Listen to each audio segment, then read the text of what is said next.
Hola, somos dentistas internacionales y hoy te compartiremos una valiosa información. ¿Qué es una guarda de reprogramación? ¿Y para qué nos ayuda?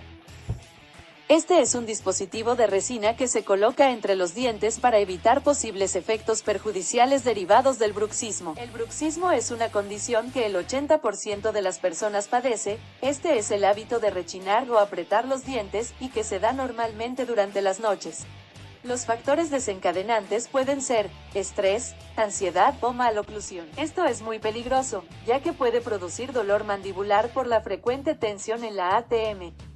También puede causar desgaste dental por el constante contacto agresivo que reciben los dientes. De igual forma genera dolor de oídos, cabeza y de cuello. Pero no te preocupes, comunícate al 271-115-2466 y con gusto te atenderemos.